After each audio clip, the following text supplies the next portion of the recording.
أعوذ بالله من الشيطان الرجيم بسم الله الرحمن الرحيم الرحمن علم القرآن خلق الإنسان علمه البيان صدق الله العظيم। কোরআনে কারীমের আলোচনার তো কোনো শেষ নাই। 40 বছর যাবত কোরআনে কারীমের কথা দয়া করে আল্লাহ তারে অযোগ্য নগণ্য বান্দা দিয়ে বলাচ্ছেন, শেষ করতে পারিনি। ছোট্ট ছোট্ট আয়াত। আর রহমান আল্লামাল কোরআন, তিনি পৃথিবীবাসীকে তার দয়া এত বেশি, যত দয়া তিনি করেছেন তার মধ্যে মানব গোষ্ঠীর জন্য সর্বশ্রেষ্ঠ দয়া হচ্ছে তিনি কোরআন শিখিয়েছেন। এবং কোরআন মানুষকে সৃষ্টি করেছেন কোরআন শিখাবার জন্য। আল্লামাল কোরআন খলাকাল ইনসান, মানব গোষ্ঠীকে সৃষ্টি করা হয়েছে আল্লামাল কোরআন, যাতে করে কোরআন শিখানো যায়। সুবহানাল্লাহ। আল্লাহ তাআলা তিনি দয়াবান, তিনি কোরআন শিক্ষা দিয়েছেন এবং তিনি আমাদেরকে সৃষ্টি করেছেন। খালাকাল ইনসান, কে আমাদের স্রষ্টা বলুন তো? সবাই বলুন, আল্লাহ তাআলা। আল্লাহ তাআলা কোরআনে কারীমের মধ্যে বলছেন, হাল আতা আলাল ইনসানি হিনুম মিনাদ দাহরি লাম ইয়াকুন শাইআম মাযকুরা। মানুষের উপরে কি অন্তহীন মহাকালের এমন একটি সময় অতিবাহিত হয়নি যখন সে কোনো উল্লেখযোগ্য বিষয় হিসেবে পরিগণিত ছিল না। একটা সময় এমন ছিল যখন এই পৃথিবীতে আমরা আসার আগে আমাদের কোনো অস্তিত্ব ছিল না। আমাদের অস্তিত্ব দুটি ভাগে ভাগ করা ছিল। একটি ছিল পিতার নুতফার ভিতরে, আর একটি ছিল মায়ের নুতফার ভেতরে। পৃথিবীতে আমরা আসার আগে এর অস্তিত্ব এরকম দুভাবে বিভক্ত করা ছিল এবং তা এত সূক্ষ্ম যা ক্ষুদ্রাতি ক্ষুদ্র জিনিস দেখার জন্য যে মাইক্রোস্কোপ যন্ত্র দরকার, সেই যন্ত্র এখন আবিষ্কার হলেও এই উভয়ের নুতফার ভিতরে কি পরিমাণ সন্তান সৃষ্টি হওয়ার ক্ষমতা রাখে এইটা বোঝার মতো মেশিন আজ পর্যন্ত পৃথিবীতে আবিষ্কার হয় নাই। আল্লাহ তাআলা বলছেন, এই পৃথিবীতে আসার আগে তোমরা কোনো অস্তিত্ব ছিল না তোমাদের। আমি কেমনে সৃষ্টি করলাম, এই সৃষ্টি নৈপুণ্যতা সম্পর্কে, সৃষ্টির কলা কুশলতা সম্পর্কে কেউ বলতে পারবে না। যে যেটা বলবে সেটাই ভুল হবে, কারণ সৃষ্টি যিনি করেছেন তিনিই বলতে পারবেন যে কেমনে সৃষ্টি করা হয়েছে। কথা ঠিক কিনা? সেই আল্লাহ রাব্বুল আলামিন বলেন, সৃষ্টি কিভাবে করেছি শোনো। ইন্না খালাকনাকুম মিন তুরাবিন সুম্মা মিন নুতফাতিন সুম্মা মিন আলাকাতিন সুম্মা মিন মুদগা। আমি নিষ্প্রাণ মাটি দিয়ে তোমাদেরকে সৃষ্টি করেছি। নিষ্প্রাণ মাটির ভিতর থেকে যে খাদ্যের উপাদান তৈরি হলো, মা বাপ এগুলি খেলো পরে তাদের মধ্যে শক্তির সঞ্চার হলো। দুইয়ের মিলনের ফলে মাতৃগর্ভে এক ফোঁটা নাপাক পানি দিয়ে সেই পানি ফোঁটাকে আমি জমাট রক্তে পরিণত করেছি। জমাট রক্তকে আবার গোস্ত পিণ্ডে পরিণত করে দিয়েছি। তারপরে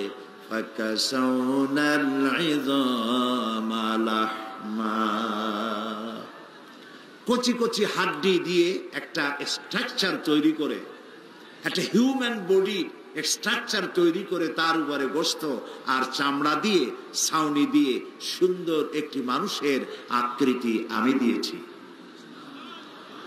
কোথায় দিলাম? ফি কারারিম মাকিন, মাতৃগর্ভের ভেতরে অত্যন্ত সুরক্ষিত জায়গায়, যেখানে কোনো রোগ জরা ব্যাধির জার্ম প্রবেশ করার কোনো সুযোগ নাই, ঢুকতে পারে না, এমন জায়গায় সৃষ্টি করেছি। এখন এখানে সন্তান তৈরি হলো, আল্লাহ তাআলা বলছেন দেখো, হাত পা চক্ষু নাসিকা এগুলি সব জায়গা মতো আমি সেট করেছি। কে সেট করেছে বলেন সবাই? আল্লাহ রাব্বুল আলামিন বলেন, ইন্না খালাকনাল ইনসানা মিন নুতফাতিন আমশাজিন নাবতালিহি ফাজআলনাহু সামিআন বাসীরা।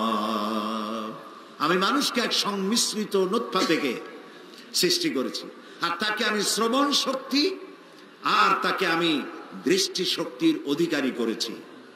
কে দিয়েছে এই চোখ? কে দিয়েছে এই চোখ? কে দিয়েছেন এই কান? কত বড় নিয়ামত বলতে পারেন? চোখ আর কান কত বড় নিয়ামত! যার থাকে না সেই বুঝে কি নিয়ামত হারালাম। এবারে মদিনা শরীফে হঠাৎ করে আমার কানে সমস্যা দেখা দিল। সমস্যা মানে ইন্টারন্যাশনাল ফ্লাইট যখন ল্যান্ডিং করে তখন একটা প্রেসার ক্রিয়েট করে কানে, যারা চড়েছেন তারাই বুঝবেন। ওরকম একটা প্রেসার ক্রিয়েট করলো, আমার নিজের কথা নিজের মাথায় বাজতে লাগলো। এত বিরক্ত হলাম, এত কষ্ট লাগলো। মসজিদে নববীতে সেজদায় পড়ে আল্লাহর কাছে কানলাম, আল্লাহ তাআলা তুমি আমার শ্রবণ শক্তি ছিনায় নিও না। আল্লাহ তাআলা দয়া করে ফিরায় দিলেন, আলহামদুলিল্লাহ। চিন্তা হলো যারা কানে শোনে না তাদের অবস্থাটা কি? যারা কানে শুনতে পায় না, লক্ষ লক্ষ টাকার বিনিময়ে কানের শ্রবণ শক্তি অনেকেই ফিরে পায় না। আমার কাছে একটি ছেলে, আমি যেখানে থাকি, ছেলেটির নাম কি যেন? জাহিদুল ইসলাম। 2 বছর আগে কানের শ্রবণ শক্তি নষ্ট হয়ে গেছে। ছেলেও কাঁদতেছে, ছেলের বাবাও কাঁদতেছে, কিছু শুনতে পায় না।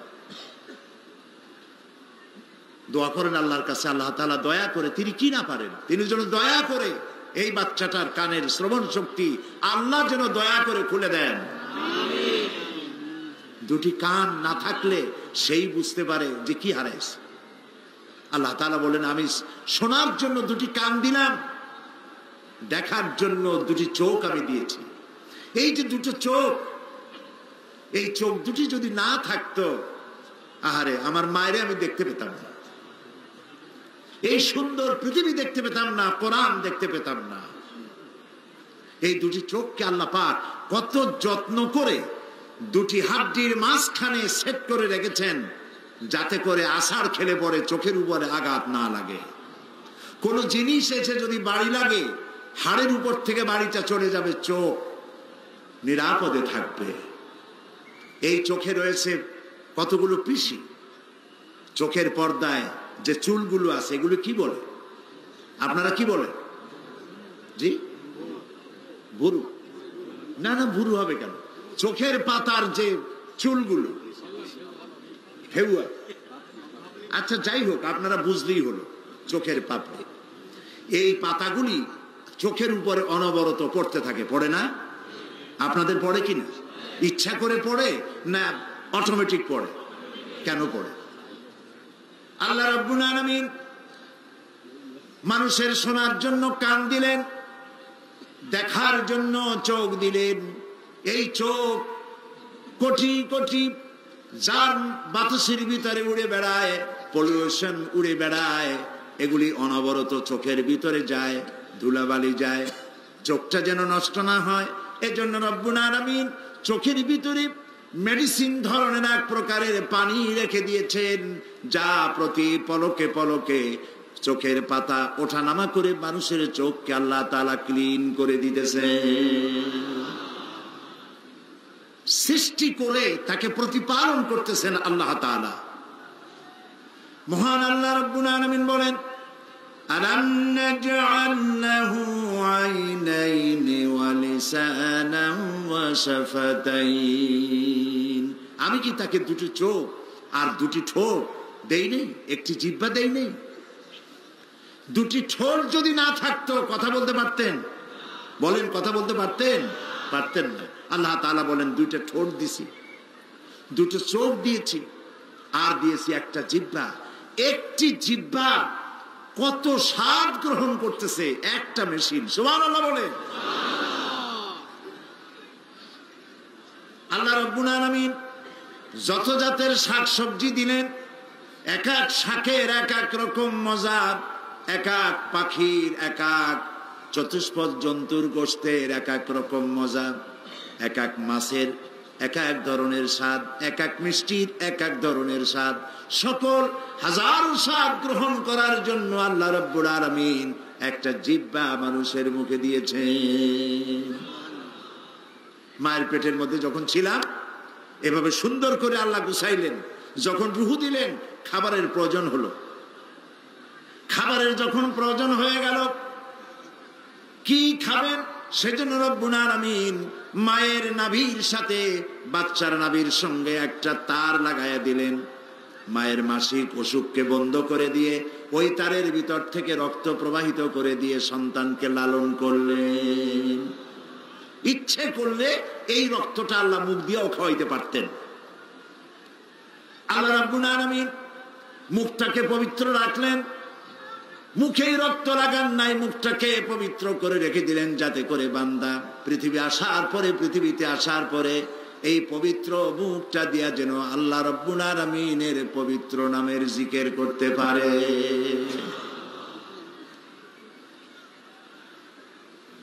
মায়ের পেটের ভিতর থেকে সন্তান এলো, সুম্মা নুখরিজুকুম তিফলা, বাচ্চার আকারে মায়ের পেট থেকে বের করে নিয়ে আসলাম। আল্লাহ তাআলা বলছেন কোরআনে কারিমে রব্বুল আলামিন বলেন, ইয়া আইয়ুহাল ইনসানু মা গাররাকা বিরাব্বিকাল কারীম। হে মানব সকল, কোন জিনিস ধোঁকায় ফেলে দিল তোমার মহান প্রভু রবের ইবাদত থেকে, তার গুণগান গুণকীর্তন করা থেকে? কে তোমাকে গাফেল করে দিল? ওই খোদা।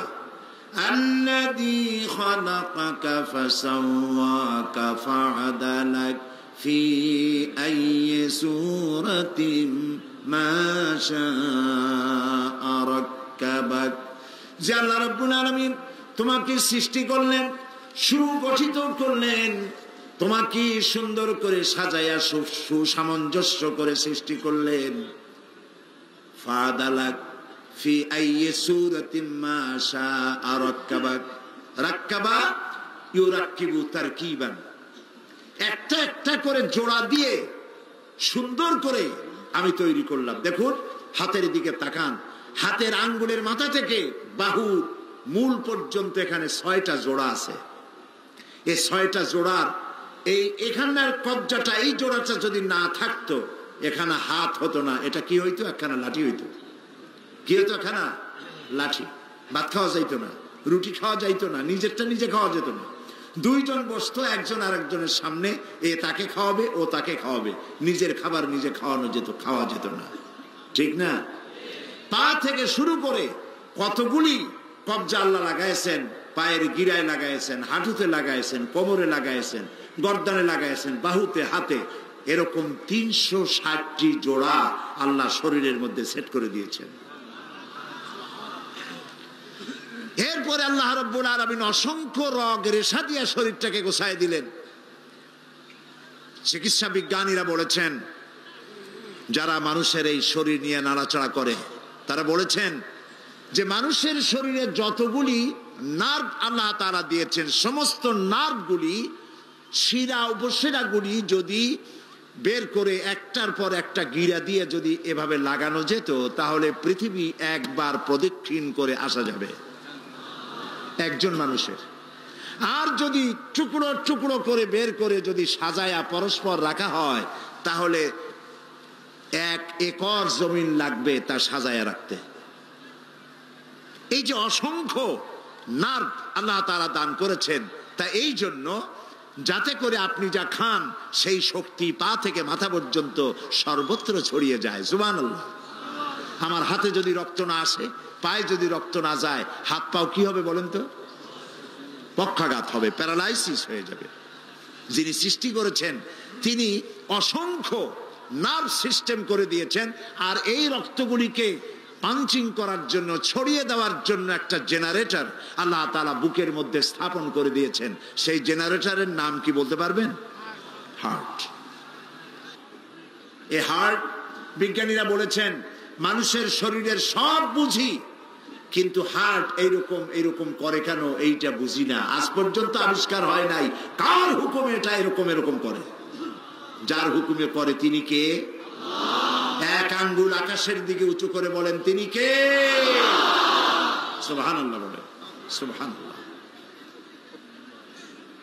এই হার্ট মানুষের যখন বেশি খাওয়ার কারণে হার্টের করোনারি আর্টারিগুলি যখন ন্যারো হয়ে যায়, রক্ত ঘন হওয়ার কারণে যখন রক্ত চলাচল বন্ধ হয়, তখন হার্ট অ্যাটাক করে। আর এই সময় প্রয়োজন হয় অপারেশনের। আমার অপারেশনের প্রয়োজন হয়েছিল, কিন্তু আল্লাহ তাআলার এক নেক বান্দা তিনি দোয়া করলেন, জাতির কাছে দোয়া চাইলেন যে আল্লাহ তাআলা তোমার এই গোলামকে বিনা অপারেশনে ভালো করে দাও, অপারেশন যেন লাগে না। আমি সেই আল্লাহ তাআলার গোলামের নাম আপনাদের শোনায় দেই, অধ্যাপক গোলাম আজম। তিনি আমেরিকা থেকে এসেছিলেন। এয়ারপোর্টে নেমেই সাংবাদিকদের সামনে তিনি এই কথা বললেন, পত্রিকায় খবর এলো। তিনি দোয়া করলেন, আল্লাহ তাআলা অপারেশন ছাড়া ভালো করো। আল্লাহ দয়া করে অপারেশন ছাড়াই আমাকে ভালো করে দিলেন, আলহামদুলিল্লাহ। কিন্তু বিজ্ঞান কোথায় গেছে আমি অবাক হয়ে গেছি। আমি তো মৃত্যুর জন্য তৈরি হয়ে গেছি। তারা আমাকে বলেছে আপনাকে যে কাজটা করব, এই কাজের জন্য 1% লোক মারা যায়। এই কাজ করতে গিয়ে 1% ব্রেনের মধ্যে রক্তক্ষরণ হয়, 1% হার্ট অ্যাটাক করে, 1% কিডনি ফেলিওর হয়। সই করেন। এখন আমার তো মুখ কালো হয়ে গেছে। এই কথা শোনার পরে সই করা লাগবে। আল্লাহর উপরে ভরসা করে সই করে দিলাম। আমাকে নিয়ে টেবিলের উপরে শোয়াই দিল অপারেশন থিয়েটারে। এরপরে এক ডাক্তার এসে পরিচয় করলো, আমি আপনার রেডিওলজিস্ট, আমি আপনার কার্ডিয়াক, এরকম পরিচয় করতে লাগলো। একটা সাদা কাপড় আমার উপর চড়াই দিল। আমার মনে পড়লো যে মৃত্যুর আগে তো এরকম ফেরেশতা আসবে। এক ফেরেশতা এসে বলবে, আমি তোমার পানি সরবরাহকারী ফেরেশতা ছিলাম, সারা পৃথিবী খুঁজলাম তোমার জন্য এক ফোঁটা পানি পাই নাই। আমি তোমার খাদ্য সরবরাহকারী ফেরেশতা ছিলাম, সারা পৃথিবী খুঁজলাম তোমার জন্য এক কণা খাদ্য পাই নাই। সর্বশেষ আর এক ফেরেশতা এসে বলবে, আমি তোমার শ্বাস প্রশ্বাস এটি চলাচলের দায়িত্বশীল ফেরেশতা ছিলাম, সারা পৃথিবী খুঁজে তোমার জন্য একটি শ্বাস আমি কোথাও পাই নাই। আমার কাছে মনে হলো যেন সেরকমই ডাক্তাররা পরিচয় করছে। লোকালি এনেস্থেসিয়া করলো, আমাকে বেহুশ করলো না। আমি তাকায় তাকায় দেখতে লাগলাম উপরে বিরাট টেলিভিশনের স্ক্রিনে একটি তার আমার শরীরের মধ্যে ঢুকছে, হার্টের মধ্যে প্রবেশ করছে। এক এনজিওপ্লাস্টি হলো। চোখে দেখলাম মানুষকে আল্লাহ কত জ্ঞান দান করেছেন, সুবহানাল্লাহ। আর এটা যদি বাইপাস অপারেশন করা লাগতো, 2টা 3টা 4টা করোনারি আর্টারি ব্লক হয়ে গেছে। এখন নতুন রগ না লাগাইলে মরে যাবে। এই বান্দাকে বাঁচাবার জন্য গরু ছাগলের রগ দিলে হবে না। বান্দার কল্যাণের জন্য রব্বুল আলামিন মানুষের রানের ভিতরে, হাঁটুর গোশতের ভিতরে, বাহুর ভিতরে স্পায়ার কিছু রগ রেখে দিয়েছেন, যেগুলি হার্ট অপারেশনের সময় সেখান থেকে নিয়ে আল্লাহ রব্বুল আলামিন ব্যবস্থা রেখেছেন, যাতে করে ওইখানে নতুন করে রগ লাগায়া আবার তার রক্ত চলাচলের ব্যবস্থা করা যায়। যালিকুমুল্লাহু রাব্বুকুম, এই হচ্ছে আমাদের আল্লাহ। বলেন সুবহানাল্লাহ। যিনি মানুষের সকল প্রয়োজনকে মিটিয়ে দেন। মানুষকে আল্লাহ হার্ট দিয়েছেন, তাকে ব্রেন দিয়েছেন, এবং এই ব্রেনের বহু শক্তি দিয়েছেন। একটা কম্পিউটার যত ডাটা ইনফরমেশন যা কিছু সে তার ভেতরে আপনি রিজার্ভ করতে পারবেন, প্রিজার্ভ করতে পারবেন। আপনার ব্রেন তার থেকে লক্ষ গুণ বেশি রিজার্ভ করতে পারবে আপনার ব্রেন।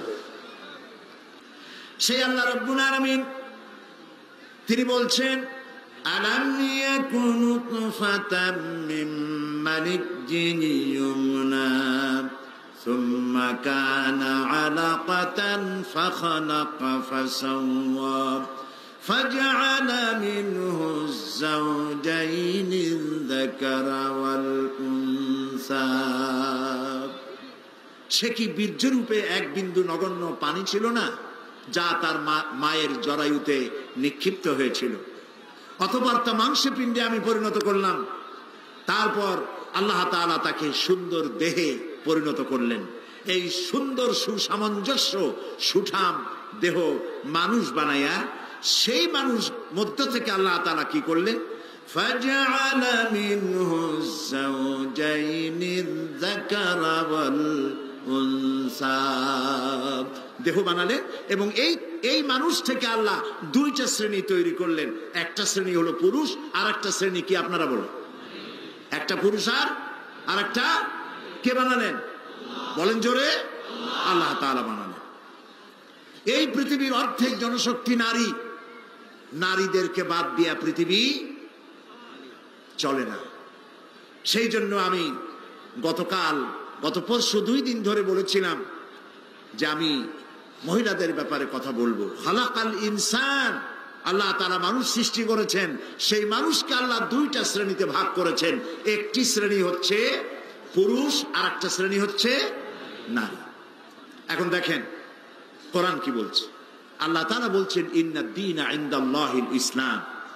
আমার কাছে কেবলমাত্র মনোনীত একটাই জীবন ব্যবস্থা, যার নাম বলেন জোরে, আরো জোরে বলেন, এটার নাম হলো ইসলাম। এই ইসলাম পৃথিবীর মানুষের সকল সমস্যার সমাধান পেশ করেছে। সুবহানাল্লাহ। এক শ্রেণীর বুদ্ধিজীবী, তথাকথিত বুদ্ধিজীবী, তারা বলেন যে ইসলাম নারীকে ঠকিয়েছে। ইসলাম নারীকে পর্দার নাম করে তাদেরকে গৃহকোণে আবদ্ধ করে তাদের অধিকার থেকে বঞ্চিত করেছে। এ কথা কি ঠিক? এ কথা কি ঠিক? মোটেই ঠিক নয়। বরং ইসলাম মানুষের বর্ণ বৈষম্য দূরীকরণ, শ্রমিকদের অধিকার, অমুসলিম নাগরিকদের অধিকার, নারী এবং পুরুষের সম অধিকার, এ সব কিছু ইসলামের কালজয়ী আদর্শ। ইসলাম নারীকে পুরুষের সমান করে দিয়েছে। মানুষ হিসাবে আল্লাহর কাছে মানুষ হিসাবে পুরুষ এবং নারী সমান অধিকার রাখে। আল্লাহ তাআলা বলছেন খালাকাকুম মিন নাফসিন ওয়াহিদাতিন ওয়া খালাকা মিনহা যাওজাহা। তোমাদেরকে আল্লাহ তাআলা সৃষ্টি করেছেন এবং তোমাদের থেকে তোমাদের জোড়া স্ত্রীদেরকে আল্লাহ তাআলা সৃষ্টি করেছেন। 2-1টি ক্ষেত্র ছাড়া নারীরা আল্লাহর কাছে পুরুষের সমান, এতে কোনো পার্থক্য নাই। প্রিয় ভাই সব, যে যুগে নারীর কোনো মর্যাদা ছিল না, কোনো সম্মান ছিল না, মেয়ে হয়ে জন্মগ্রহণ করাই ছিল অপরাধ, সেই যুগে নারীর সম্মান দিয়েছে কে? সেই মধ্যযুগের কথাই চিন্তা করুন। নবী করিম সাল্লাল্লাহু আলাইহি সাল্লাম যখন পৃথিবীতে এসেছেন, তখন কন্যা সন্তান জন্মগ্রহণ করা ছিল পাপ। মেয়ে হয়েছে শোনা মাত্রই তাকে আছাড় দিয়ে মেরে ফেলে দিত এবং তাদেরকে মাটির ভিতরে গর্ত করে জীবন্ত পুঁতে জীবন্ত কবর তাদেরকে করে দিত। এভাবে তাদেরকে মারত। যার কারণে আল্লাহ তাআলা কোরআনে কারিমে বলেছেন বিআইয়ি যামবিন কুতিলাত, কোন অপরাধে এই বাচ্চা সন্তানগুলিকে, কন্যাদেরকে মারা হচ্ছে। প্রিয় ভাই সব, হাদিস শরীফে এসেছে বনু তামিম গোত্রের সরদার কায়েস বিন আসেম বলে এক লোক নবী করিম সাল্লাল্লাহু আলাইহি ওয়াসাল্লামের কাছে ইসলাম কবুল করার জন্য এসেছেন। আল্লাহর নবী তাকে বললেন, সে যখন স্বেচ্ছায় ইসলাম কবুল করার জন্য এসেছে, নবীজি বললেন পড়ো লা ইলাহা ইল্লাল্লাহু মুহাম্মাদুর রাসূলুল্লাহ। জোরে পড়েন লা ইলাহা ইল্লাল্লাহ, লা ইলাহা ইল্লাল্লাহ, লা ইলাহা ইল্লাল্লাহ মুহাম্মাদুর রাসূলুল্লাহ। লোকটি কালেমা পড়ে সে কাঁদতেছিল। রাসূল প্রশ্ন করলেন, তুমি কাঁদছো কেন? লোকটি বলছে, আমি ইসলাম তো কবুল করেছি, কিন্তু আমি জীবনে যত গুনাহ করেছি তা কি ক্ষমা হয়েছে? আল্লাহর নবী বললেন, তুমি যখন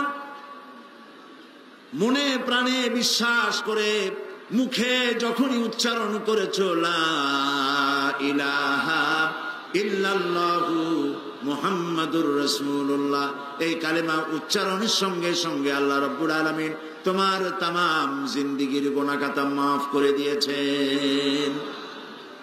লোকটি তারপরেও কাঁদছে। রাসূল জিজ্ঞেস করলেন, এর পরেও তুমি কাঁদো কেন? সে বলছে, আমি কাঁদছি এই কারণে, ইয়া রাসূলুল্লাহ, আমি যে অন্যায় করেছি এই অন্যায় তো মাফ হওয়ার কথা না। আমি আমার বিবেক দংশনে আমি কাঁদছি। কি অন্যায় করেছো? লোকটি বলল, ইয়া রাসূলুল্লাহ, আমার স্ত্রী ছিল গর্ভবতী, আমি তাকে গর্ভ অবস্থায় বাড়ি রেখে ব্যবসা করতে গেলাম।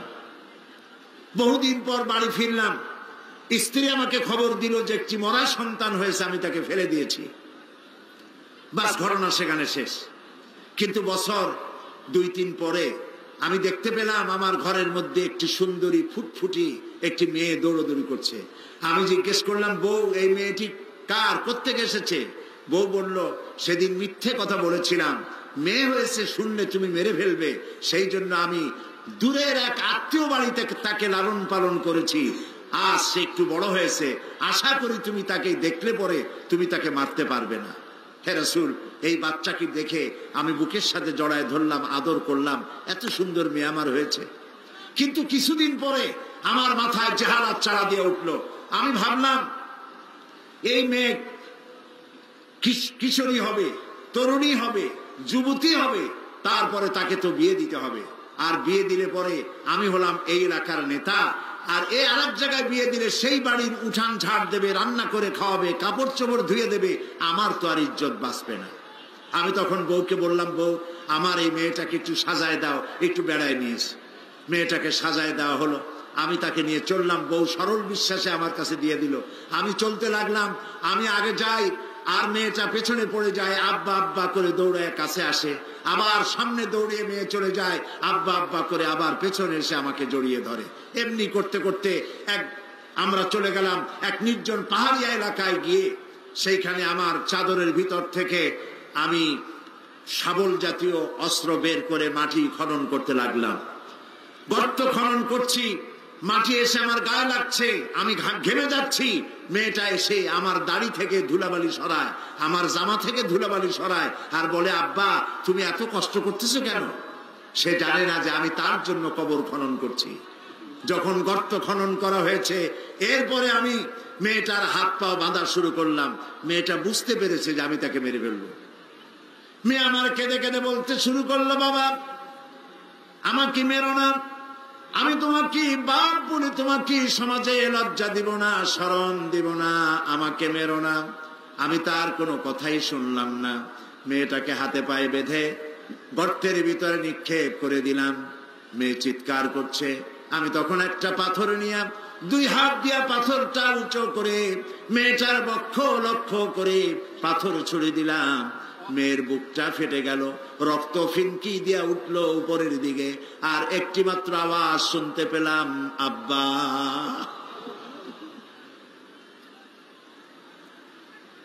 হাদিস শরীফে লেখা হয়েছে, নবী করিম সাল্লাল্লাহু আলাইহি ওয়াসাল্লাম ঘটনা শুনতেছিলেন, আর নবীজির 2 চোখ থেকে পানি গড়িয়ে পড়তেছিল, দাড়ি ভিজে ভিজে পড়তেছিল। রহমতের নবী বলতে লাগলেন, আহারে, মানুষও পারে এইরকম ব্যবহার করতে নিজের সন্তানের সাথে। যে যুগে নারীর কোনো সম্মান ছিল না, নারীর কোনো মর্যাদা ছিল না, সেই যুগে মর্যাদা দিলেন যিনি, তার নাম মুহাম্মাদুর রাসূলুল্লাহ সাল্লাল্লাহু আলাইহি ওয়াসাল্লাম। নবীজি মর্যাদা দিলেন, আল্লাহ নিজে মর্যাদা দিলেন। নারী এবং পুরুষ আল্লাহর কাছে সমান কিনা কোরআন দিয়া প্রমাণ করে দেখাই। এক বিন্দু তারতম্য নাই। সুবহানাল্লাহ বলেন। এক বিন্দু তারতম্য নাই। এক শ্রেণীর বুদ্ধিজীবীরা ইসলামের কাছ থেকে নারীদেরকে সরায় দেয়।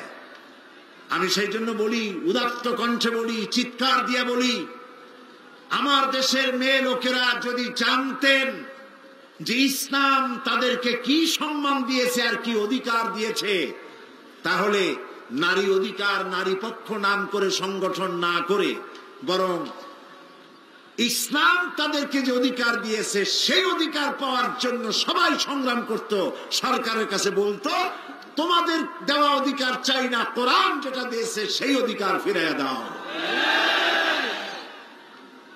নারী এবং পুরুষ আল্লাহ সমান অধিকার দিয়েছেন। দেখুন কোরআন বলছে ইন্নাল মুসলিমিনা ওয়াল মুসলিমাতি ওয়াল মুমিনিনা ওয়াল মুমিনাতি ওয়াল কানিতিনা ওয়াল কানিতাত, নিশ্চয়ই মুসলমান পুরুষ আর মুসলমান নারী, মুসলমান অনুগতকারী পুরুষ, অনুগত নারী, ওয়াস-সাদিকিনা ওয়াস-সাদিকাত, সত্যবাদী পুরুষ, সত্যবাদী নারী, ওয়াস-সাবিরিনা ওয়াস-সাবিরাত, ধৈর্যশীল পুরুষ, ধৈর্যশীলা নারী, ওয়াল খাশিঈনা ওয়াল খাশিআত, বিনীত পুরুষ এবং বিনীত নারী, ওয়াল মুতাসাদ্দিকিনা ওয়াল মুতাসাদ্দিকাত, দানশীল পুরুষ এবং দানশীলা নারী, ওয়াস-সাইমিনা ওয়াস-সাইমাত, রোজা পালনকারী পুরুষ, রোজা পালনকারিণী নারী, ওয়াল হাফিজিনা ফুরুজাহুম ওয়াল হাফিজাত, যৌনাঙ্গ হেফাজতকারী পুরুষ, যৌনাঙ্গ হেফাজতকারী মহিলা, ওয়ায-যাকিরিনাল্লাহা কাসীরান ওয়ায-যাকিরাত, আল্লাহ অধিক জিকিরকারী পুরুষ, আল্লাহর অধিক জিকিরকারী নারী, আ'আদ্দাল্লাহু লাহুম মাগফিরাতান ওয়া আজরান আযীমা, আল্লাহ তাআলা এদের জন্য রেখেছেন, আল্লাহ তাআলা তাদের জন্য প্রস্তুত রেখেছেন ক্ষমা, আল্লাহ তাদেরকে মাফ করে দিবেন এবং তাদের জন্য আজরে আজিম মহা পুরস্কার আল্লাহ তাআলা তাদেরকে দেবেন কিয়ামতের ময়দানে। সুবহানাল্লাহ বলতে ইচ্ছে করে না? তাহলে এখানে কি নারীকে বাদ দিয়ে কিছু বলা হয়েছে? কোন কথা নারীকে বাদ দেওয়া হয়েছে? একটি কথাও বাদ দেওয়া হয় নাই, বরং এই কথা বলা হয়নি পুরুষ বলে হজ করলে সব বেশি পাবে, মেয়ে লোক হজ করলে সব কম পাবে, রাত জেগে তাহাজ্জুদ পড়লে পুরুষেরা সব পাবে বেশি, মেয়ে লোকেরা সব পাবে খুবই কম, মেয়ে লোক হওয়ার কারণে। এরকম আছে নাকি? দেখুন কোরআন, মান আমিলা সালিহান মিন যাকারিন আও উনসা ওয়া হুয়া মুমিনুন ফালানুহইয়ান্নাহু হায়াতান তাইয়্যিবাতান وَلَنَجْزِيَنَّهُمْ أَجْرَهُمْ بِأَحْسَنِ مَا كَانُوا يَعْمَلُونَ। আল্লাহ রাব্বুল আলামিন বলেন পুরুষ এবং নারী যারা ঈমানদার, ঈমান অবস্থায় তারা যারা পবিত্র জীবন যাপন করবে, আর যারা পবিত্র জীবন যাপন করবে পুরুষ হোক আর নারী হোক, আল্লাহ রাব্বুল আলামিন তাদেরকে কিয়ামতের দিন শ্রেষ্ঠ পুরস্কারে তাদেরকে ভূষিত করবেন। পুরুষ আর নারী আল্লাহর কাছে জান্নাতে, নারী এবং পুরুষ জান্নাত উভয়ের জন্য। এখন একটি কথা বলে নারীদেরকে বিভ্রান্ত করা হয় যে পুরুষেরা 70টি করে হুর পাবে আর নারীরা তাদের ব্যাপারে কথা নাই। এই কথা বলে মেয়ে লোকদেরকে বলে যে কোরআন আল্লাহ নিজে মেয়ে লোকদেরকে ঠকাইছে। নাউযুবিল্লাহ। আল্লাহ পাক বলেছেন জান্নাতের মধ্যে আল্লাহ তাআলা যা চাইবে তাই দিবেন, মিম্মা ইয়াশতাহুন। যে মেয়ে লোক জান্নাতে যাবেন তার স্বামী যদি জান্নাতি হয় তাহলে তাকে তার স্বামীকেই দিয়ে দেওয়া হবে। হুরের এক অর্থ, হুরের অনেক অর্থ আছে। এক অর্থ সাথী, এই সাথী বিপরীত লিঙ্গের যেমন পুরুষ পাবে, মেয়ে লোকও বিপরীত লিঙ্গের সাথী পাবে। এই জন্য কিয়ামতের দিনে জান্নাতের মধ্যে যদি স্বামী জান্নাতে না যায়, শুধু স্ত্রী জান্নাতে গেছে, আল্লাহ তার জন্য এক স্বামী, তার জোড়া আল্লাহ তৈরি করে দেবেন সেখানে। সুবহানাল্লাহি ওয়া বিহামদিহি। মিম্মা ইয়াশতাহুন, যা চাইবে তাই পাইবে। তাও আলহামদুলিল্লাহ বলবেন না? একজন বলছিল যে হুজুর যা চাইবো তাই যদি পাওয়া যায় তাহলে আমার তো খুব হোক্কা খাওয়ার অভ্যাস আছে না, অনেকের বিড়ি সিগারেট খাওয়ার অভ্যাস, আমার তো খুব হোক্কা খাওয়ার অভ্যাস, তো কিয়ামতের দিন এটা কি আমরা আল্লাহ কি হোক্কা টোক্কা দেবে জান্নাতের মধ্যে চাইলে পরে? সে বুজুর্গ ব্যক্তি বলছেন যে দেখো ভাই, আল্লাহ একটা ওয়াদা করছেন যে জান্নাতে যা চাইবে তাই পাইবে। এখন যদি তুমি হোক্কা চাইয়ে বসো তাহলে তো আল্লাহর দিতেই হবে, যেহেতু তিনি ওয়াদা করেছেন। তবে একথা ঠিক জান্নাতের এত ভালো ভালো নিয়ামত হইয়া পচা হুক্কা খাওয়ার নিয়ত তোমার মনে আসবে না, এটাও ঠিক। আল্লাহ রাব্বুল আলামিন মেয়ে, নারী এবং পুরুষ সৃষ্টি করে তাদের অধিকারকে প্রতিষ্ঠিত করেছেন। এক শ্রেণীর কবি সাহিত্যিকরা তারা নারী এবং পুরুষের মাঝে বিরাট দেওয়াল সৃষ্টি করেছেন এবং রীতিমতো অধিকার আদায়ের নামে পুরুষের বিরুদ্ধে যুদ্ধ ঘোষণার ব্যবস্থা করেছে। অথচ পুরুষ আর নারী পরস্পরের শত্রু নয়, বন্ধু। পুরুষ আর নারী পরস্পর কি? পুরুষ আর নারী পরস্পর কি? এ বন্ধুকে আমি বানাইলাম না। والمؤمنون والمؤمنات بعضهم أولياء بعض يأمرون بالمعروف وينهون عن المنكر। আল্লাহ পাক বলেন মোমেন পুরুষ আর মোমেনা নারী এরা পরস্পর পরস্পরের বন্ধু। এরা মানুষকে অন্যায় কাজ থেকে দুহাতে ফিরায় আর ভালো কাজের আদেশ করে। প্রিয় ভাই সব, একজন নারী, একটা মেয়ে লোক পৃথিবীতে যখন আসে তখন তার জীবনে 3টা স্তর হয়। বলেন তো কয়টা স্তর? 3টা। ভালো করে লক্ষ্য করুন। প্রথমে সে হয় কন্যা, কন্যা হিসাবে সে নারী। এরপরে যৌবন পাওয়ার পর যখন বউ হয় তখন বধূ হিসাবে নারী। এরপরে সে মা হয় তখন মা হিসাবে নারী। নারীর জীবনের এই 3টি স্তর, আর কোন স্তর নাই। এই 3টি স্তরে ইসলাম কি দিয়েছে বুদ্ধিজীবীরা কান খাড়া করে তারা শুনুক। দুনিয়ার মানুষ কি দিয়েছে আর ইসলাম কি দিয়েছে। প্রিয় ভাই সব, আল্লাহর নবী বলেন একটি ঘরে যখন একটি কন্যা সন্তান প্রসব করে নারী, ওই ঘরের ভিতরে একটা রহমতের ফেরেশতা আগমন করে। রহমতের ফেরেশতা এসে বলে, আসসালামু আলাইকুম ইয়া আহলাল বাইত, হে ঘরের গৃহবাসীরা, তোমাদের উপরে আল্লাহর রহমত বর্ষিত হোক।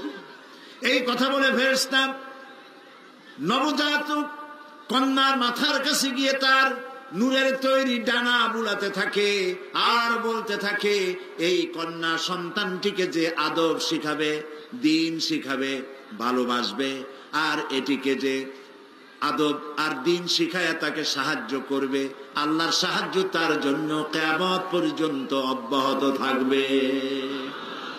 এই কথা কিন্তু কোন পুত্র সন্তানের জন্য বলা হয় নাই, বলা হয়েছে কি সন্তানের জন্য? কন্যা সন্তানের জন্য। আমার দেশে বহু লোক আছে বারবার মেয়ে হয় স্ত্রী, এই জন্য বউকে তালাক দিয়ে দেয়, মুখ কালো করে থাকে, বউর সাথে কথা কয় না, শ্বশুর বাড়ি যায় না,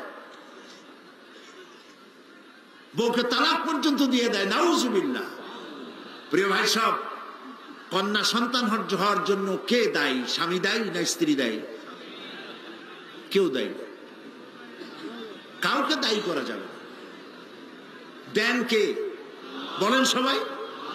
এ কোরআনে কারিমে আল্লাহ রাব্বুল আলামিন বলেছেন, আমি কাউকে কন্যা সন্তান দেই, পুত্র সন্তান দেই না, কাউকে পুত্র সন্তান দেই, কন্যা সন্তান দেই না, কাউকে কন্যাও দেই, পুত্রও দেই, কাউকে কিছুই দেই না। ইন্নাল্লাহা আলা কুল্লি শাইইন কাদির। সমস্ত জিনিসের উপরে ক্ষমতা রাখেন কে? আল্লাহ রাব্বুল আলামিন। নবী করিম সাল্লাল্লাহু আলাইহি ওয়াসাল্লাম বলছেন, মান আলা জারিয়াতাইন হাত্তা তাবলুগা জা ইয়াউমাল কিয়ামাতে আনা ওয়া হুয়া কাহাতাইন ওয়া দাম্মা আসাবিহু। রাওয়াহু মুসলিম। মুসলিম শরীফের হাদিস। নবীজি বলেন, কেউ যদি 2 কন্যার পিতা হয়, শুনতেছেন কথা, কেউ যদি 2 কন্যার পিতা হয় আর কন্যা দুটিকে যদি লালন পালন করে, স্নেহ করে, আদব করে, দিন শিখায়, ঈমান শিখায়, তাহলে ওই 2 কন্যার পিতা আর আমি মুহাম্মদ সাল্লাল্লাহু আলাইহি ওয়াসাল্লাম জান্নাতের ভেতরে পাশাপাশি অবস্থান করব। সুবহানাল্লাহ।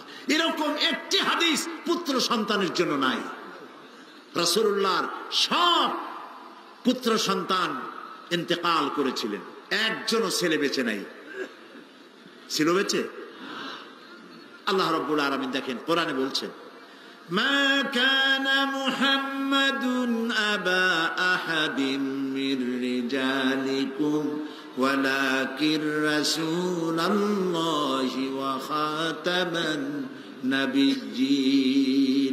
মুহাম্মদ সাল্লাল্লাহু আলাইহি ওয়াসাল্লাম তোমাদের কোনো পুরুষদের পিতা নন। কথার হিকমত দেখেন। মুহাম্মদ সাল্লাল্লাহু আলাইহি ওয়াসাল্লামের ছেলে ছিল না? বলেন ছিল না ছেলে? আল্লাহ তাআলা বলছেন যে মা কানা মুহাম্মাদুন আবা আহাদিম মির রিজালিকুম, মুহাম্মদ সাল্লাল্লাহু আলাইহি ওয়াসাল্লাম তোমাদের কোনো পুরুষদের পিতা না, কিন্তু ছেলে তো হয়েছিল। কিন্তু ছেলে মারা গেছে তুহুলিয়াতে, বাচ্চা অবস্থায়, রেজাল পর্যন্ত পৌঁছায় নাই, পুরুষ হওয়া পর্যন্ত, যেখানে রাজুল বলা হয় সেই রাজুল হওয়া পর্যন্ত পৌঁছায় নাই, তিফলের হালতে মারা গেছে। আল্লাহর কথা কত হিকমাতানা হাকিমানা আন্দাজের কথা। তোমাদের কোন পুরুষের পিতা তিনি নন। ছেলেরা সব মারা গেল, বেঁচে ছিল কারা? গোটা হাদিস গ্রন্থ সব তালাশ করুন, সমস্ত সন্তান মারা যাওয়ার পরেও একদিন, ছেলে সন্তান মারা যাওয়ার পরে নবীজি একদিনের জন্য হাত তুলে বলেন নাই রব্বুল আলামিন আমার ছেলেগুলি তুমি নিয়ে গেছো, দয়া করে একটা ছেলে আমারে দাও। দোয়া করলে কবুল হইতো না? আরে ভাই কথা কন না কেন? নবীজির কি হাত তোলা লাগে? না না, হাত তুলে মোনাজাত করা লাগে না, মুখ দিয়া বলা লাগে না। আমার নবী তো সেই মাকামের নবী, মনে এরাদা করতে দেরি আছে, মঞ্জুর হতে দেরি নাই। তিনি মক্কা শরীফ থেকে হিজরত করে মদিনা মুনাওয়ারায় এসেছেন, নামাজ পড়তেছেন বাইতুল মাকদাসের দিকে ফিরে, কিন্তু মন চায় কিবলার দিকে, কাবা শরীফের দিকে, মক্কা শরীফের দিকে নামাজ পড়ার জন্য। সেজন্য মন চায়, সেজন্য হাত উঁচু করেন না, মুখ দিয়েও বলেন না, মাঝে মাঝে আকাশের দিকে তাকান আর মনে মনে ভাবেন জিবরাইল যদি এরকম একটা আয়াত নিয়ে আসতো। জোহরের নামাজ পড়তেছিলেন নবীজি, 2 রাকাত নামাজ পড়া হয়ে গেছে, তাশাহুদ পড়তেছিলেন, এমন সময় হযরতে জিবরাইল আলাইহিস সালাম নাজিল হয়ে গেলেন। সুবহানাল্লাহ, কি শানওয়ালা, বরকতওয়ালা, ইজ্জতওয়ালা নবী। দুনিয়ার সব নবীকে বলা হয়েছে ওহী আনার জন্য অমুক পাহাড়ে যাও, অমুক ওহী আনার জন্য অমুক গাছের কাছে যাও। জিবরাইল কারো কাছে এসে দেয় নাই, ওহী আনার জন্য নবীদের যাওয়া লাগছে। মুহাম্মদ সাল্লাল্লাহু আলাইহি ওয়াসাল্লামকে কোনোদিন বলা হয় না ওহী আনার জন্য যান। নবীজি হযরত আয়েশার ঘরে আরাম ফরমাচ্ছেন, ওহীর প্রয়োজন হয়েছে, সেখানে ওহী নাজিল হয়ে গেছে। জিহাদের ময়দানে উটের পৃষ্ঠে, ঘোড়ার পৃষ্ঠে আছেন, ওহীর প্রয়োজন হয়েছে, সেখানেই নাজিল হয়েছে। নবীজি যেখানে ওহী সেখানে নবীজি নামাজ পড়ে তাশাহুদ শেষ করেছেন, 3য় রাকাতে দাঁড়াবেন জোহরে। এমন সময় হযরত জিবরাইল নাজিল হয়ে ওহী অবতীর্ণ করলেন, قد نرى تقلب وجهك في السماء। ও নবী, আমি লক্ষ্য করছি আপনি বারবার আমার আকাশের দিকে তাকাচ্ছেন, আপনি মুখ ফুটে বলছেন না, আপনার মন চাচ্ছে মক্কা শরীফে কিবলার দিকে, কাবা শরীফের দিকে ফিরে নামাজ পড়ার জন্য মন চাচ্ছে, আপনার ইরাদা পুরো হয়ে গেছে। নামাজের বাকি কিবলার দিকে, মক্কার দিকে ফিরে আদায় করুন। জোহরের বাকি 2 রাকাত তিনি আবার মক্কা শরীফের দিকে পড়লেন। এই মসজিদ আজও আছে এবং 2টা কিবলা, 2টা মেহরাব সেই মসজিদে, এই জন্য নাম হয়েছে মসজিদে কিবলাতাইন। যারা দেখেন নাই, আজকের এই কোরআনের মাহফিল থেকে দোয়া করি, আল্লাহ দয়া করে এই মসজিদ দেখাইও, দয়া করে তোমার বাইতুল্লাহ দেখাইও, তোমার ঘর দেখাইও, তোমার নবীর রওজার কিনারে গিয়ে সালাম দেওয়ার তৌফিক দিও বাবু। প্রিয় ভাই সব, রাসূলুল্লাহ যদি দোয়া করতেন আল্লাহ আমার একটা ছেলে দাও, ছেলে হয়ে যেত, ঠিক না?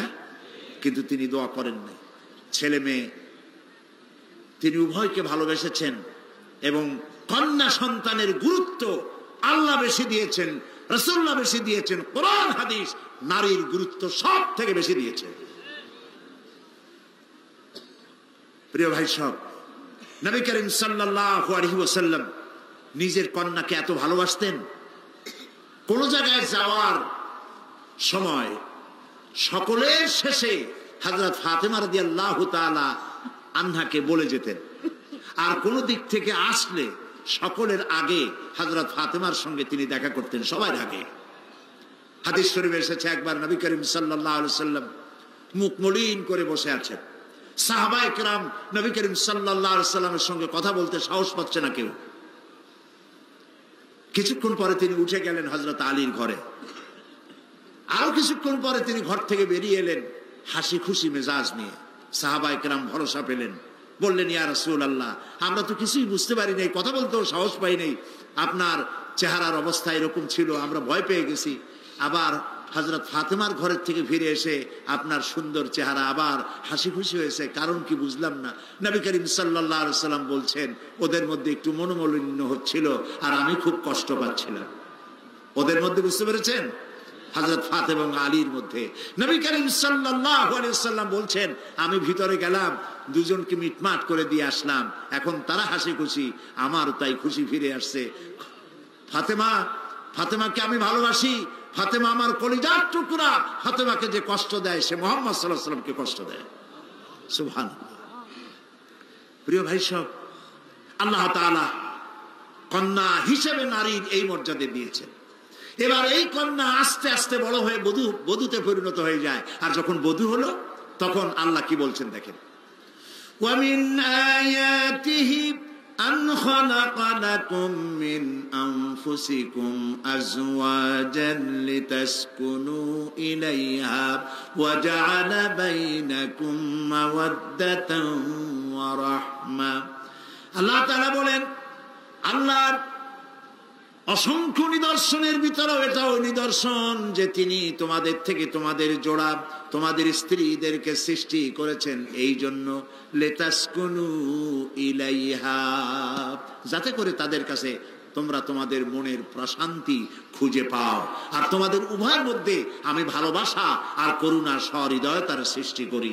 লক্ষ্য করুন, এখানে আল্লাহ তাআলা বলছেন ওয়া জাআলা বাইনাকুম মাওয়াদ্দা ওয়া রাহমা। প্রথমে ভালোবাসা, তারপরে দয়া। যখন এই ভালোবাসাটা আল্লাহ দিয়ে দিলেন, মনে করেন ছেলে হলো ঢাকার, মেয়ে হলো চট্টগ্রামের। চট্টগ্রামের মেয়ে শুটকি খুব পছন্দ করে, কিন্তু ঢাকার ছেলে শুটকি পছন্দ করে না। ঢাকার ছেলে বলে আমার কাপড় কোথায়, আর চিটাগাংয়ের মেয়ে বলে আর খড়। এটা সমস্যা হয়ে গেল না? কথা তো মিলল না, ভাষায় মিল নাই, কথায় মিল নাই, রুচিতে মিল নাই। ঘন্টায় ঘন্টায় মারামারি হওয়ার কথা, কিন্তু মারামারি হয় না। ওয়া জাআলা বাইনাকুম মাওয়াদ্দা, আল্লাহ বলেন আমি ভালোবাসা সৃষ্টি করে দিছি। সুবহানাল্লাহ, কইতে ইচ্ছে করে না? এই ভালোবাসা হয় বিশেষ এক উদ্দেশ্যকে কেন্দ্র করে, এই ভালোবাসার সৃষ্টি হয়। জীবনের যখন যৌবনে ভাটা পড়ে, ওয়া জাআলা বাইনাকুম মাওয়াদ্দাতান ওয়া রাহমা, যখন ওই যৌবন কালটা চলে গেল, তারপরে আল্লাহ তাআলা বলছেন আমি রহমত সৃষ্টি করি, স্বামী স্ত্রীর মধ্যে করুণা, দয়া, মহব্বত সৃষ্টি করি। বুড়ার কাছে তখন বুড়ি অত্যন্ত প্রিয় হয়ে যায়, আর বুড়ির কাছেও বুড়ো না হলে আর চলে না। আমাদের কবি আল মাহমুদ ভাই বোধহয় নিশ্চয়ই বুঝতে পারেন, মরিচ পাকলে নাকি জাল হয় বেশি। সুতরাং আল্লাহ রাব্বুল আলামিন বলছেন ওয়া জাআলা বাইনাকুম মাওয়াদ্দাতান ওয়া রাহমা, আমি প্রথমে ভালোবাসার সৃষ্টি করি, পরে উভয়ের মধ্যে করুণা আর সহৃদয়তার সৃষ্টি করে দিই। বুড়া ছাড়া বুড়ি চলে না, বুড়ি ছাড়া বুড়া চলে না। কে করেন? আরে ভাই জোরে কর না, কে করেন? যালিকুমুল্লাহু রাব্বুকুম, এই হচ্ছে আমাদের আল্লাহ, ইনি হচ্ছেন রব। এবং এই স্ত্রী বানিয়ে দিলেন তোমার, কলেমাকে সাক্ষী রেখে স্ত্রী তোমার জন্য হালাল হয়ে গেল, পুরুষের জন্য হালাল হলো। এখন আল্লাহ বলছেন হুন্না লিবাসুন লাকুম ওয়া আনতুম লিবাসুন লাহুন, তারা তোমাদের ভূষণ স্বরূপ, তোমরা তাদের ভূষণ স্বরূপ। স্ত্রী স্বামীর পোশাক স্বরূপ, স্বামী স্ত্রীর পোশাক স্বরূপ। লক্ষ্য করুন আল্লাহর কথার মধ্যে কত বিজ্ঞানসম্মত কথা। আগেই বলেন সুবহানাল্লাহ। পোশাক মানুষের কি করে? পোশাক মানুষের লজ্জাকে নিবারণ করে, পোশাক মানুষের শীত এবং গ্রীষ্ম থেকে শরীরকে হেফাজত করে, পোশাক মানুষের শরীরের আয়েবকে ঢেকে রাখে। পিঠে যদি এত বড় একটা দাগ থাকে, বুকে যদি দাগ থাকে, জামাটা পরলে পরে দাগ আর দেখা যায় না, ঠিক কিনা? ঠিক কিনা? তারপরে শীতের সময় কাপড় চোপড় পরলে ঠান্ডা থেকে বেঁচে গেলেন। এরপরে পোশাক আর শরীরের সাথে, পোশাক আর শরীর এর মধ্যে তফাৎ থাকে না, মিশে থাকে। তাই আল্লাহ রাব্বুল আলামিন বলছেন পুরুষ নারীর পোশাক, নারী পুরুষের পোশাক। অর্থাৎ নারী তার স্বামীর কোন বদনাম, তার পোশাক যেমন তার শরীরের আয়েবকে ঢাকে রাখে, স্ত্রী তেমন তার স্বামীর সমস্ত দোষকে গোপন করবে এবং নিজে ইসলাহ করার চেষ্টা করবে, তাকে ভালোবাসবে। আর স্বামীও স্ত্রীর সমস্ত আয়েবকে গোপন করবে, দোষ বলে বেড়াবে না, তাকে সম্মান করবে, তাকে মহব্বত করবে। প্রিয় ভাই সব, স্বামী স্ত্রীর মহব্বত এক বিশাল নিয়ামত, জান্নাতের নিয়ামত। হতে পারে আপনার ঘরের মধ্যে এসি আছে, ফ্রিজ আছে, রেফ্রিজারেটর আছে, আপনার ঘরের মধ্যে আধুনিক জীবন ধারণের সামগ্রী, সুখ সামগ্রী যা দরকার সব আছে, কিন্তু বউ দাজ্জাল মার্কা, বউ কথা শোনে না, অথবা স্বামী দাজ্জাল মার্কা, কথায় কথায় ঝগড়া করে। এই ঘরে কি শান্তি আছে? বলেন না শান্তি আছে? শান্তি নাই। এর থেকে বরং পাহাড়তলি রেল স্টেশনের বস্তিতে সারাদিন রিক্সা চালায়া রিক্সা চালক ঘরে গিয়ে ঢুকেছে, মোটা আটার পুরু রুটি, মোটা ডাইল পাতলা করে রান্না করা, এগুলো বউ পাশে বসে খাওয়াচ্ছে, পাশে বসে খাওয়ায়। ঘরে পাখা নাই, আঁচল দিয়ে বাতাস করে, খায় না, আরো বলে যে আরেকটু খাও, খুব কষ্ট করছো, গামটা মুছায় দেয়। এরপরে বউর হাতের এই আধা গন্ধ হাদা সিদ্ধ ডাইল আর রুটি খাইয়া ইটের মতো শক্ত বালিশ মাথার তলে দিয়া এমন আরামের ঘুম দেয়, তার নাকের গর্জনে ট্রাকের ইঞ্জিন ফেল। ঠিক কিনা? এবার দেখেন গুলশান বনানী আর চট্টগ্রামের কোন জায়গা আছে এরকম, হ্যাঁ, খুশি উলসি, ওই রকম যায় দেখেন বিরাট বড় লোক, টাকার অভাব নাই, বাড়ির অভাব নাই, কষ্ট করে স্বামী ঘরে এসেছেন, স্ত্রী ভ্যানিটি ব্যাগ হাতে নিয়ে হন হন করে বেরিয়ে গেল। কোথায় যাও তুমি? আমার অনেক মিটিং পার্টি, আমি অত্যন্ত বিজি।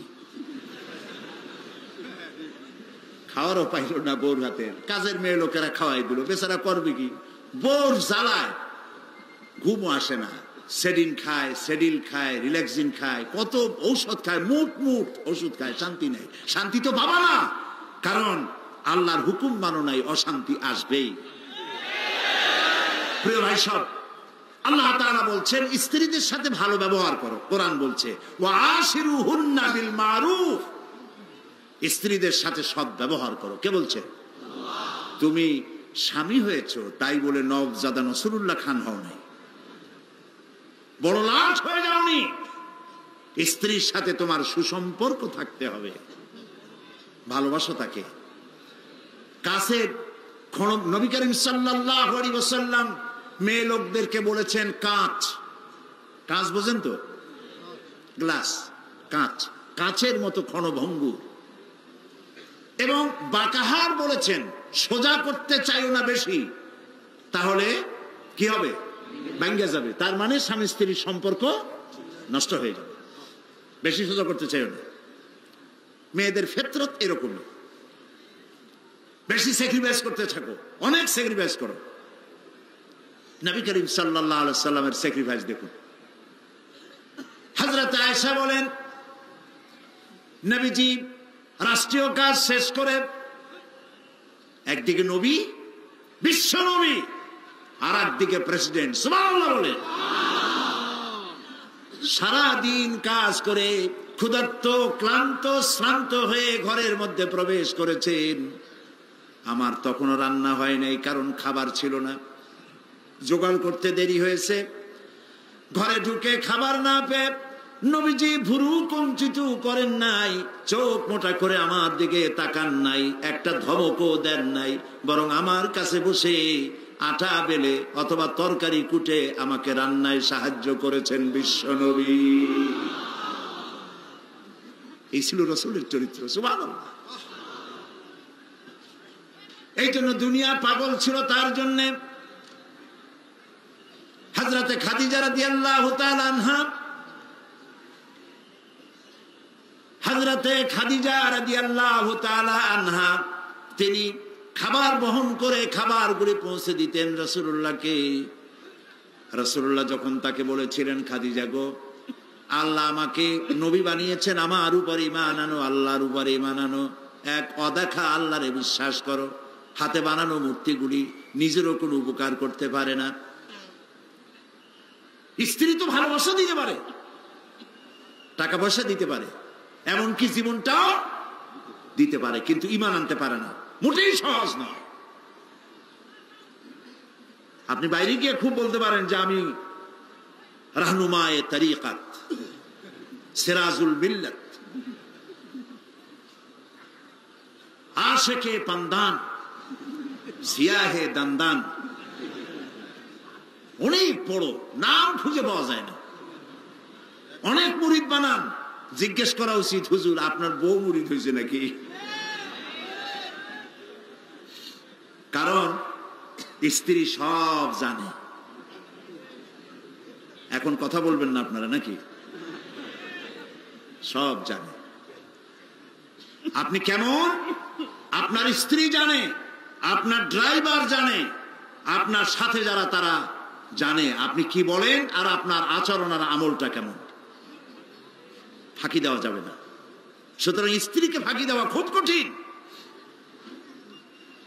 আল্লাহর নবী যখন হযরত খাদিজাকে দাওয়াত দিলেন, আমি আল্লাহর নবী, আমার উপর ঈমান আনো, আর এক অদেখা আল্লাহর উপর ঈমান আনো, যিনি তোমারে আমারে সৃষ্টি করেছেন তার উপর ঈমান আনো।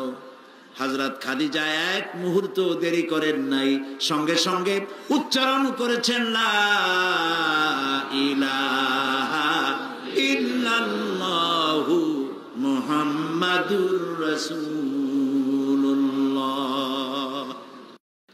নবী করিম সাল্লাল্লাহু আলাইহি সাল্লাম বলেছেন, আল্লাহর আকাশের নিচে জমিনের উপরে খাদিজার মতো উত্তম মহিলা আর নাই।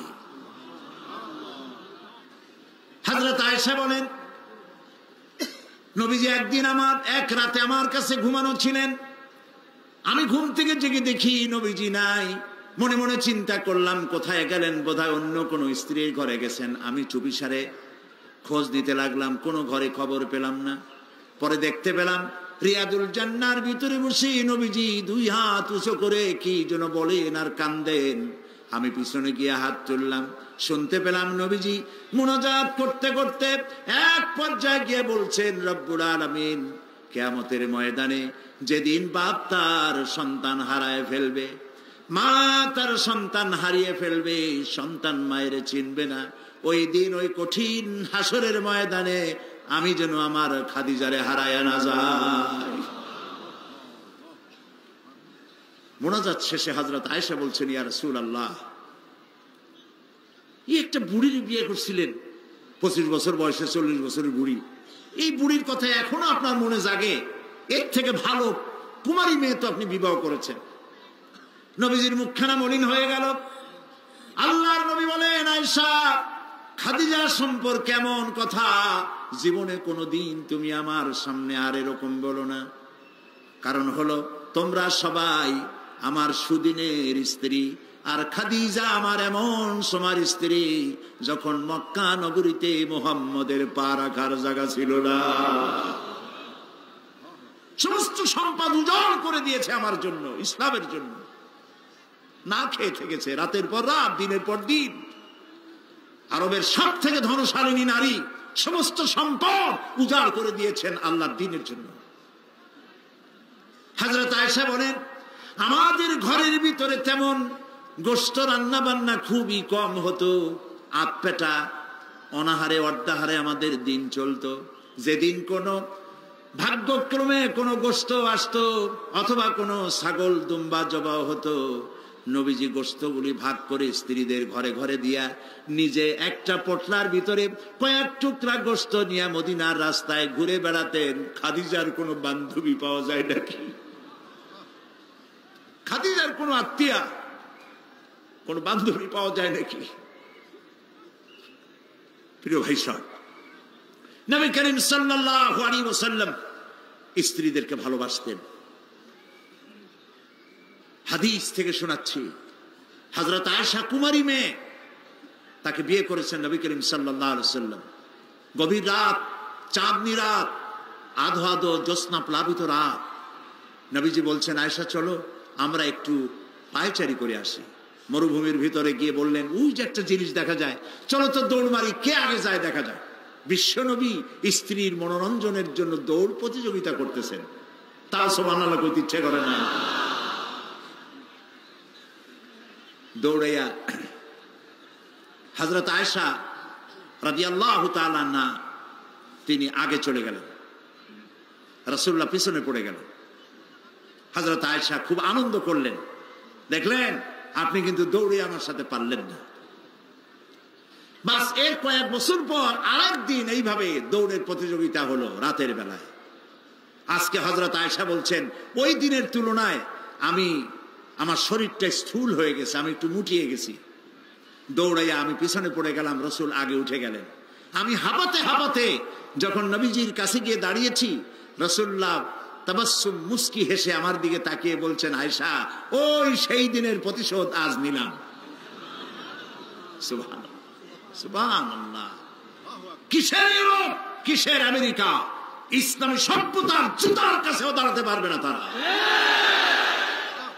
ওরা আজকে কি বলে, বিশ্ব কি দিবস, নারী দিবস পালন করে। বিশ্ব নারী দিবস, বিশ্ব মাতৃ দিবস, বিশ্ব ভালোবাসা দিবস।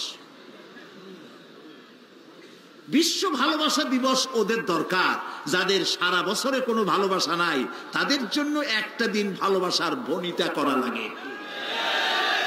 আমার লাগে না, কারণ আমার জন্মই হয়েছে ভালোবাসার মধ্য দিয়ে। আর দ্বীন ওয়ান নাসিহা, ইসলাম মানেই হলো ভালোবাসা। সুবহানাল্লাহ, ইসলাম মানেই হচ্ছে ভালোবাসা। আমার জন্য আলাদা কোনো ভালোবাসা দিবসের দরকার নেই। ওই সেই ৯৭-তে ওই হুজুররা যখন ক্ষমতায় ছিলেন সেই সময় বিশ্ব ভালোবাসা দিবস পালন করতেছে। কি ভালোবাসা দিবস? কলেজ বিশ্ববিদ্যালয়ের ছাত্র ছাত্রীরা সরোয়ার্দী উদ্যানের গাছের গোড়ায় বসে গেছে, সব জোড়ায় জোড়ায় বাকবাকুম পায়রা। বিশ্ব ভালোবাসা। এক মন্ত্রী ঢাকা বিশ্ববিদ্যালয়ের টিএসসি মিলনায়তনে বক্তৃতা করলেন, বিশ্ব ভালোবাসা দিবসে আজ আমি ঘোষণা করতে চাই বিল ক্লিনটন মনিকা প্রেম অমর হোক।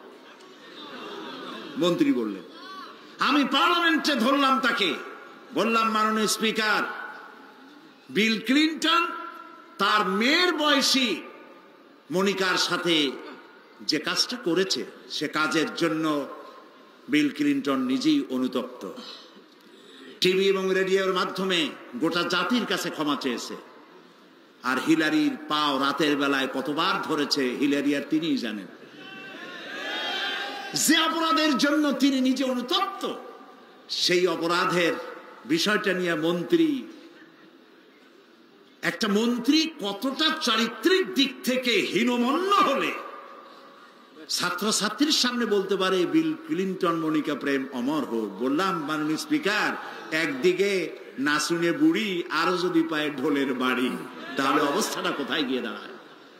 আমার দেশে, মুসলমানদের দেশে বিশ্ব ভালোবাসা দিবসের কোনো প্রয়োজন নাই। বিশ্ব নারী দিবস পালন করা, বিশ্ব কন্যা দিবস পালন করা ওদের দরকার, যার দেশে নারীর কোনো মর্যাদা নাই, যেখানে কন্যার কোনো মর্যাদা নাই, যেখানে মাতৃত্বের পিতৃত্বের মর্যাদা নাই, সেখানে প্রয়োজন। আমার দেশে প্রয়োজন নাই। দিবস পালন করতে করতে এখন কৃষক দিবস পালন করতেছে। কালকের পত্রিকায় দেখলাম বিশ্ব পায়খানা দিবস। আমি জানি না আপনারা বিশ্বাস করবেন কিনা, আমার নিজের চোখ দিয়ে দেখছি। পত্রিকাটার নাম আমি নিলাম না, এটা জঘন্য পত্রিকা, এখন বুঝে নিতে পারে। বিশ্ব পায়খানা দিবস, নউজুবিল্লাহ, মানে তালাশ করে পায় না, করবে কি? এরপরে দেখলাম ঢাকায় দেওয়ালে লেখা বিশ্ব চিন্তা দিবস। তো বিশ্ব চিন্তা দিবসের এটার থিমটা কি, করবেটা কি? তো যারা আয়োজক তারা বলল যে আমরা ওই বিশ্ব চিন্তা দিবসে রাস্তার মোড়ে মোড়ে বসে চিন্তা করব যে আদৌ কোনো ব্যাপারে আমরা চিন্তা করতেছি কিনা। নউজুবিল্লাহ, পাগল কি গাছে ধরে? প্রিয় ভাই সব, আল্লাহ রাব্বুল আলামিন নারীর অধিকার দিয়েছে, কোরআন দিয়েছে, হাদিস দিয়েছে। বুক ভরে বলেন আলহামদুলিল্লাহ। প্রিয় ভাই সব, ইসলাম দিয়েছে নারীর অধিকার। রাসূলুল্লাহ বলছেন আদ-দুনিয়া কুল্লুহা মাতাউন ওয়া খায়রুল মাতাইদ দুনিয়া ইমরাতুস সালিহা। এই পৃথিবীর সব কিছু হলো সম্পদ, তার মধ্যে শ্রেষ্ঠ সম্পদ হচ্ছে সালেহা, নেককারিনী, সতীসাধ্বী নারী। আলহামদুলিল্লাহ বলেন। আল্লাহর নবী বলেন আমার কাছে তিনটি জিনিস প্রিয়, নামাজ আমার কাছে প্রিয়, সুগন্ধ আমার কাছে প্রিয়, আর স্ত্রী আমার কাছে প্রিয়। সুবহানাল্লাহ। এই তিনটি জিনিস আমার কাছে প্রিয়। আপনার স্ত্রীকে আপনি তো এই জন্য তাকে সম্মান করবেন, ভালোবাসবেন, অনেক কারণ আছে। একটা কারণ তো এই, যেই রাস্তা দিয়ে আপনি জাহান্নামে যেতেন সেই রাস্তায় আপনার স্ত্রী প্রহরীর মতো রাত দিন দাঁড়িয়ে আছে সেখানে। ব্যাখ্যা দেওয়ার কোনো প্রয়োজন নেই। সুতরাং আপনার স্ত্রীকে আপনি ভালোবাসবেন এবং তাকে আপনি সম্মান দিবেন। ইসলাম নারীকে অর্থনৈতিক অধিকার দিয়েছে, বলেছে ফাতুহুন্না উজুরাহুন্না ফরিদা, ফরজ রূপী দায়িত্ব হিসাবে মহারণার টাকা আদায় করে দাও। এখন মহারণার টাকা আদায় করা হয় না, এখন বিবাহ মজলিসগুলিতে বলা হয় মহারণা কত? মহারণা হচ্ছে 21,21,101 টাকা, 11,11,101 টাকা। একটা 1 টাকা থাকা লাগবে। কোথায় পাইছেন এটা? একটা 1 টাকা থাকা লাগবে। আর এই যে মহারণা বাঁধা হয়, এই মহারণার টাকা আদায় করা অধিকাংশ ক্ষেত্রে আদায় করা হয় না। কথা ঠিক কিনা? কথা ঠিক কিনা? বরং উল্টা মহারণা আদায় করে নেয়। কারণ বলেন পাত্রপক্ষ। পাত্রপক্ষ মহারণা আদায় করে নেওয়ার সময় আদায় করার জন্য ঘটক, এগুলোরে কি বলে? ঘটক। কোন কোন এলাকায় এদেরকে উচ্চনাক বলা হয়। এদের কাজ হলো পরস্পরের মধ্যে বিবাহ দিতে গিয়ে মিথ্যা কথা বলা, উচ্চনাক। তো এরা বলে যে অমুকের ছেলে অমুকের মেয়ের বিবাহ হবে, ছেলেকে দিতে হবে কি? ছেলেকে দিতে হবে ল্যান্ড ক্রুইজার, ছেলেকে দিতে হবে গুলশানে বাড়ি, 10 লক্ষ টাকা ক্যাশ, মঙ্গল গ্রহে অফিস। বলে ছেলে লেখাপড়া জানে কি? কলেজের বারান্দা দিয়ে কয়েকদিন ঘুরে টুরে আসছে, গলায় সোনার সেন্টেনও আছে, মাথায় ভাল্লুকের মতো চুলও আছে। এরপরে এইভাবে করে এক অপাত্রে মেয়েদেরকে দেওয়ার ব্যবস্থা হয় টাকা পয়সার বিনিময়। মহারানাটা ওরা নিয়ে গেল। বিবাহে যদি উপহার দেয় শ্বশুর পক্ষ, পাত্র কি বলে কন্যা পক্ষ, পাত্রপক্ষকে যদি সোনা দেয়, দানা দেয়, টাকা দেয়, সব জায়েজ আছে, সুন্নত। কিন্তু চাইয়ে নেওয়া যাবে না। দাবি করে নেওয়া, ডিমান্ড করে নেওয়ার নামই হলো যৌতুক। এটার নাম কি? চট্টগ্রামে কি বলে? যৌতুক। এই যৌতুক হলো শ্বশুরের সাথে এক প্রকারের কৌতুক। এইভাবে করে সাইয়া টাকা আদায় করা হারাম। সাইয়া টাকা আদায় করা কি? আজকের এই বিশাল তাফসীরুল কোরআন মাহফিলে আমি জানতে চাই যে এই যাদের ছেলে আজ পর্যন্ত বিয়ে দেন নাই, বিবাহ দিতে গিয়ে কন্যা পক্ষের কাছ থেকে হারাম সাইয়া যৌতুক আদায় করে ছেলে বিয়ে দিবেন না, এই রকমের লোক ওয়াদা করতে পারবেন না? মনে করবেন এই কথা যে আল্লাহ মাহফিলে আজকে আসলাম কেন? আচ্ছা দেখি তো, যারা ছেলে বিয়ে দেন নাই তারা ওয়াদা করবেন এই কথা বলে যে আমার ছেলে বিবাহ দিতে গিয়ে যৌতুক 1 পয়সাও, 1 থেকে নিয়ে 1000 কোটি যা হোক, যৌতুক চাইবো না, বিনা যৌতুকে ছেলে বিবাহ দেব। কারা কারা দেবেন? ছেলেওয়ালারা হাত তোলেন তো। ও মাশাআল্লাহ, বাচ্চা পোলাপান হাত উঠেছি কি কামে? তোমরা তো মা ভাও নাই এখন। হাত নামান। জি, ভবিষ্যতে হাত নামান, হাত নামান। আলহামদুলিল্লাহ বলেন। যৌতুক এক সামাজিক ব্যাধি, এই ব্যাধি বন্ধ করতে হবে এবং চট্টগ্রাম থেকেই এটার আন্দোলন শুরু হবে ইনশাআল্লাহ। বলেন ইনশাআল্লাহ। প্রিয় ভাই, সব যারা বিবাহ করে নাই সেসব যুবকদের বিবাহ করা লাগবে কিনা? লাগবে কিনা? হ্যাঁ, ফুর্তি হয়ে একটু জোরেই বলতেছে লাগবে। এই বিবাহ করতে গেলে শ্বশুর যদি ঘড়ি দেয় বলবা আলহামদুলিল্লাহ, যদি শেরওয়ানি দেয় আলহামদুলিল্লাহ, যদি কিছু না দেয় নাউজুবিল্লাহ, নাকি তাও আলহামদুলিল্লাহ। বরং তুমি কেন ফকিরের ছেলে ফেলে না তো, তোমরা যুবকদের বলতেছি, ফকিরের বলাবার না তো। তো বউ ওই কি বলে, যারা বিবাহ করবা সেই শ্বশুর বাড়ির টেলিভিশন না হইলে দেখা যাবে না তুমি কি খয়রাতির পোলা। যদি এখন তো দেখতেই হয়, তো বউয়ের বাপের কাছ থেকে টেলিভিশন না নিয়া মসজিদ গুলার সামনে শুক্রবার দিন থাল পাতে বসে যাইও। তাও কন্যা পক্ষের কাছ থেকে চাইয়া নিবা না। কিছু দিলে আলহামদুলিল্লাহ, না দিলেও বিনা যৌতুকে নিজের পায়ে দাঁড়াইয়া চাকরি করে বিয়ে করবা। চাকরি কামাই রোজগার না করিয়া নিজে বাপের হোটেলে খাও, আরো একজন আনিয়া মেহমান বানাইও না। কাজ করবে, চাকরি করবে, ব্যবসা করবে, তারপরে নিজের টাকা দিয়া বাপের টাকা দিয়া বিয়ে করিয়া বউরে রানী বানাইয়া ভালোবাসার সিংহাসনে বসাবে, তাকে কোনো কিছু খোটা দিবে না। এটা এই জন্য বলি, বাংলাদেশে একটা কি বলে ওটাকে, যৌতুকের একটা গরু দেওয়া হয় নাই, টেলিভিশন দেওয়া হয় নাই বলে গরুর মতো পিটিয়ে স্ত্রীকে হত্যা করা হয়েছে। হাজারো ঘটনা বাংলাদেশে আছে। বিনা যৌতুকে বিয়ে করবে যে সব বীর তরুণ চট্টলার যুবকের আবার হাত উঁচু করে দেখাও। ও মাশাআল্লাহ, এখন তো দেখা যায় কেউ বিয়ে করে নাই।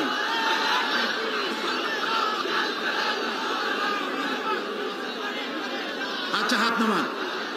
তাহলে একটি বড় রকমের অপরাধ থেকে চট্টগ্রামকে মুক্ত করার জন্য আন্দোলন শুরু করা হলো। বলেন আলহামদুলিল্লাহ।